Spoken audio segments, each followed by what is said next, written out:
Hello everyone, Mike here again on Ardcrokenny Homestead. It's a horrible rainy day out there today, so we're going to do a quick little upgrade to our off-grid power system. Today we're fitting an AC gauge, and what this does is this monitors how many watts and amps and volts we're using on the AC side of our off-grid system so that we can keep an eye on what our appliances are using inside the house. To fit this gauge, it's really simple. There's only a few basic parts needed and it's a quick enough job. You should have it done within about an hour. I bought this gauge off Amazon for 25 quid, and we're going to fit it into a small piece of plastic which will function as a holder for the gauge. Now I don't want to equip this into the main body of the board here just in case there's any issues with it, because it is a cheap piece of equipment. So we're going to test it out for a couple of days first and see how it goes before we go to fit it hopefully here in the board. Now to fit this you're only going to need a couple of basic pieces of equipment. This is the wire here which goes inside to our off-grid power. It's been unplugged from the inverter so the system is disconnected and safe to work on. All you need for this job, two little bits of wire, some connector clips that will go inside the junction box, and hopefully the gauge will sit somewhere around here. Basic tools, screwdriver, pliers, snips, things like that. So without further ado, let's get to it. Now wiring this gauge is pretty simple. If you can see from the diagram on the back of the gauge there, the AC power comes into the two center pins here in the middle, and the load, which is coming out the other side, which will be your appliances inside or whatever you're using, goes into the two outer pins here. Now because it's AC, there isn't a positive or a negative, it's live and neutral, and you can put either wire in each position. It doesn't really matter too much. So straight off the bat, just let me apologise for any rain noise that you're hearing and bad audio in this video. There's rain hitting off the roof and it's going to make quite a lot of noise, so we'll try and get through this as quick as we can. Now the first basic step is preparing the wiring. So what I've done, basically taken the lengths of wire, I've removed the outer insulation just to allow some flex either end. The short end will go to the gauge, the long end will come from the junction box out.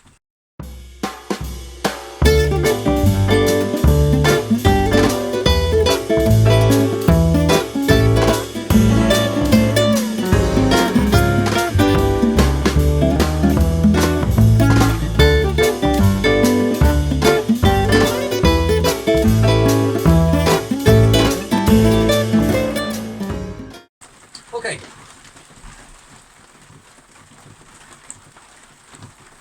Now, the load going in is going to go to the outer two on the gauge, and the load coming in from the inverter is going to go to this one.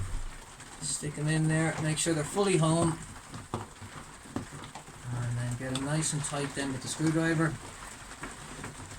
Just looking out the door here, I mentioned the rain earlier on. It's now started, combination of sleet and rain. What a lovely day. Once again, apologies if the sound quality is terrible.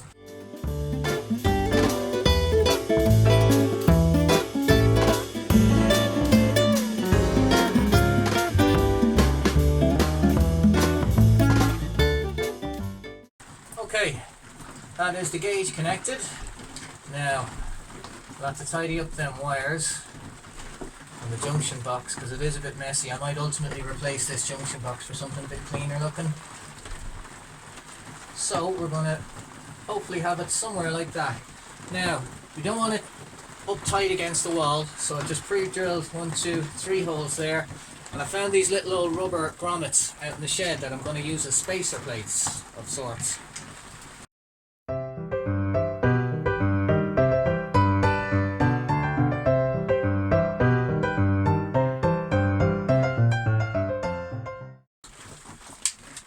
Alright, pop the cover back on. Now I'll stick a screw in this junction box now in a minute, just to tidy it up.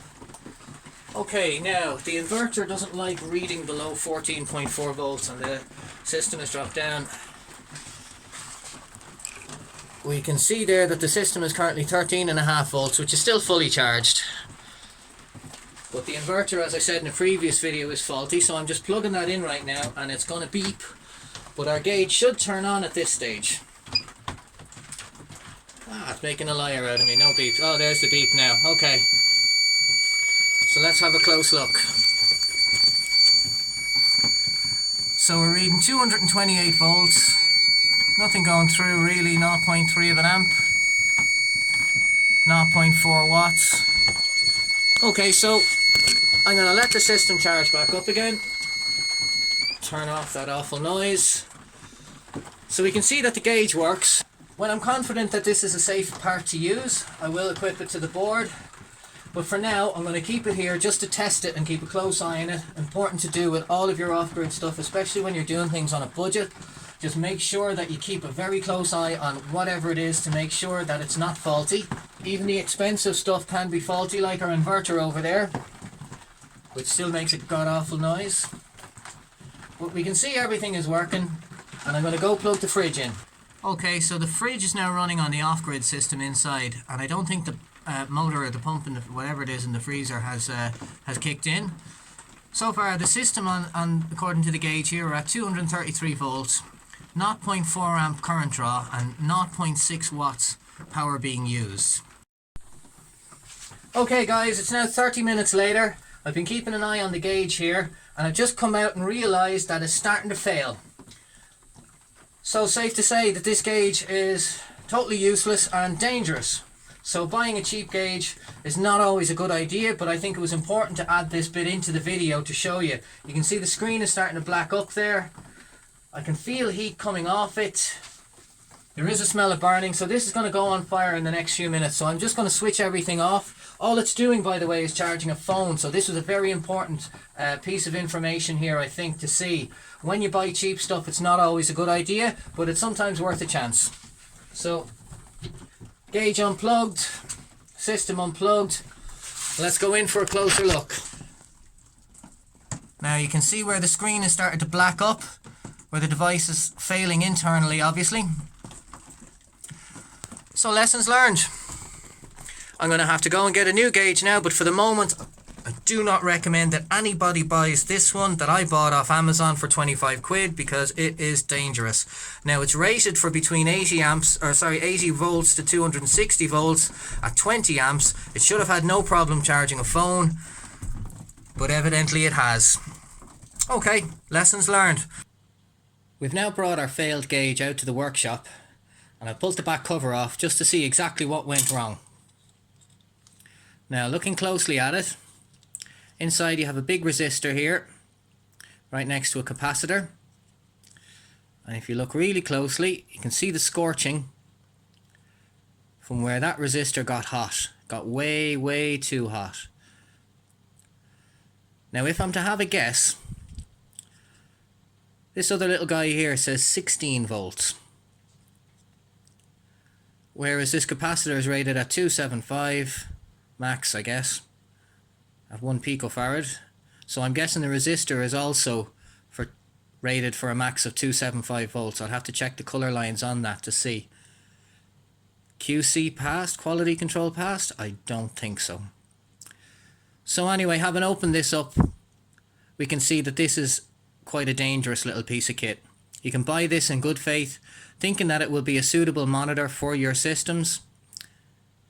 And within the first 30 minutes of use, charging only a simple Samsung phone, it's just about ready to go on fire. Oh well, lessons learned here. Important to know these things. So anyway, that's a massive fail. But at the end of the day, this is all part of the learning process. So as the snow falls here over the Shore Valley, I hope you found this episode helpful, informative and inspiring. Don't let bad equipment deter you from having a go and trying to get the best value for your money. I'll see you all in the next one. Please do like, share and subscribe. Thank you very much.